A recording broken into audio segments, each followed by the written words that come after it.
Hello friends, welcome to home food recipes. આજે આપણે બનાવીશું એકદમ નવી રીતે નવા જ સ્ટફિંગ સાથે મરચાના ભજીયા, જે બિલકુલ બજાર જેવા જ ક્રિસ્પી બને છે. વરસાદમાં આપણે અલગ અલગ જાતના ભજીયા તો બનાવીને ખાતા જ હોય છે, ત્યારે તમે એકવાર આ મરચાના ભજીયાની રેસિપી ચોક્કસથી ટ્રાય કરજો. ખાવામાં એકદમ ટેસ્ટી છે. ગ્રીન ચટણી અને ખજૂર આમલીની ખાટી મીઠી ચટણી સાથે તો આ ભજીયાનું કોમ્બિનેશન એકદમ પરફેક્ટ છે. તો ચલો એને બનાવવાનું શરૂ કરીએ. તો સૌથી પહેલાં આપણે સ્ટફિંગ બનાવીશું. એ માટે ગેસ ઉપર એક પેનમાં 2 ટેબલસ્પૂન જેટલું તેલ ઉમેરીશું. તેલ થોડું ગરમ થાય એટલે આપણે એમાં 1/4 ટીસ્પૂન રાઈ અને 1/4 ટીસ્પૂન જીરું ઉમેરીશું. 5 ચમચી આપણે રાઈ અને 5 ચમચી જીરું ઉમેર્યું છે.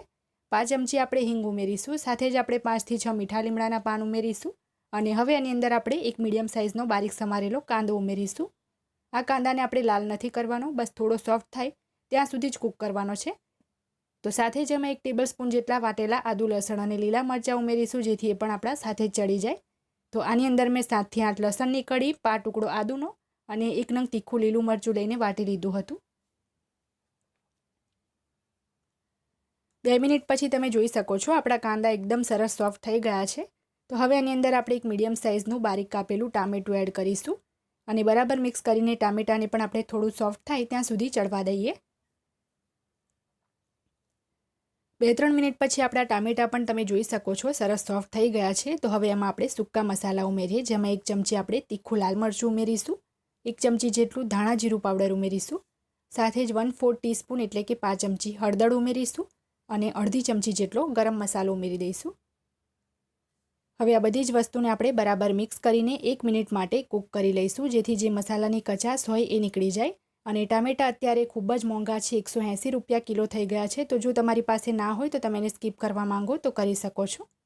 તો મસાલા બરાબર ચડી જાય એ પછી આપણે એમાં એક મોટી સાઇઝનો બાફેલા બટાકાનો માવો ઉમેરીશું. 130 ગ્રામનો એક મોટો બટાકો લઈને એને મેં બાફીને છોલીને હાથથી જ મેશ કરી લીધો હતો રફલી.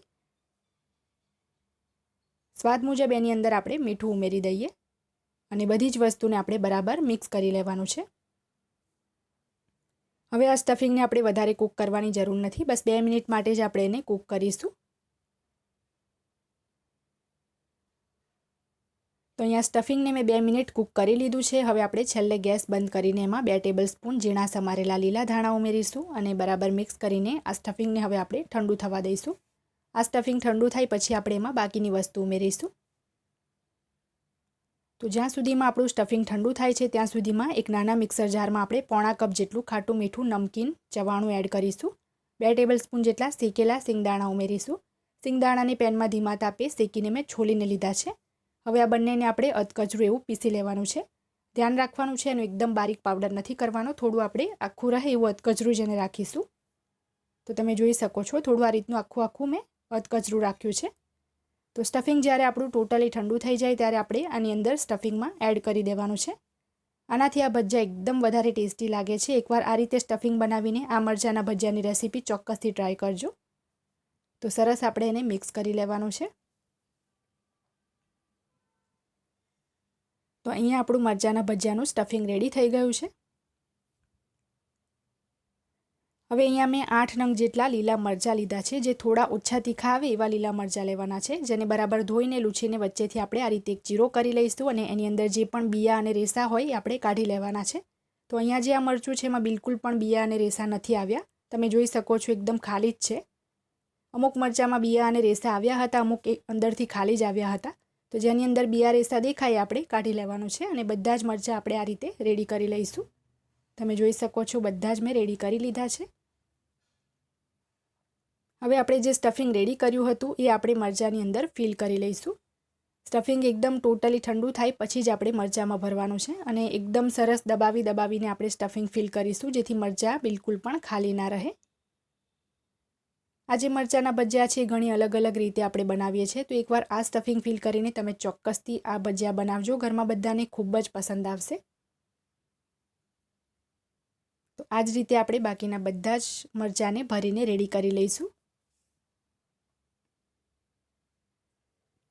તો અહીંયા તમે જોઈ શકો છો બધા જ મરચાં મેં રેડી કરી લીધા છે. હવે આપણે એના માટે બેસનનું ખીરું રેડી કરીશું.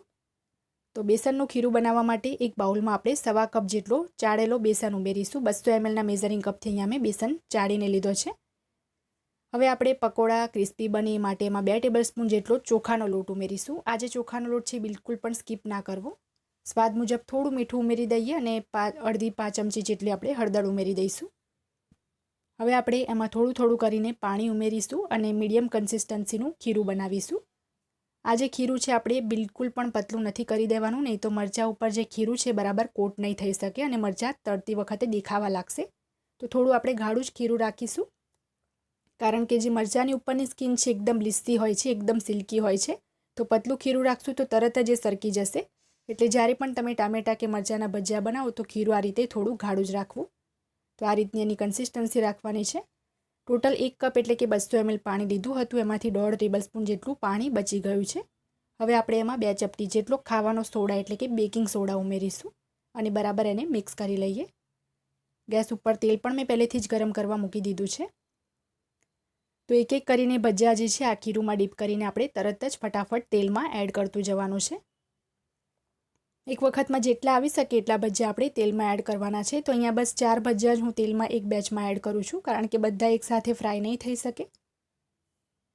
તો અમુક સેકન્ડ સુધી ભજીયાને આપણે બિલકુલ છંછેડવાના નથી. એ પછી આપણે આ રીતે થોડીક સેકન્ડ થાય એટલે જારાથી બીજી બાજુ ફેરવીને આપણે મીડિયમ ફ્લેમ પર એને ક્રિસ્પી અને ગોલ્ડન બ્રાઉન તળાવવા દઈશું. ભજીયા જ્યારે ક્રિસ્પી અને ગોલ્ડન બ્રાઉન ફ્રાય થઈ જાય ત્યારે આપણે બહાર એક ટિશ્યુ પેપર ઉપર એને કાઢી લઈશું. તમે જોઈ શકો છો, જોઈને જ ખાવાનું મન કરે એટલા ક્રિસ્પી આપણા ભજીયા બન્યા છે. તો આ જ રીતે બીજા બેચના પણ ભજીયા આપણે ફ્રાય કરી લેવાના છે અને એને પણ આપણે બહાર કાઢી લઈશું. એકદમ ટેસ્ટી અને ક્રિસ્પી ભજીયા બન્યા છે. તો ભૂલ્યા વગર તમારે ચોખાનો લોટ એમાં ચોક્કસ એડ કરવાનો છે, નહીં તો એ સોફ્ટ જ રહી જશે, બિલકુલ ક્રિસ્પી નહીં બને.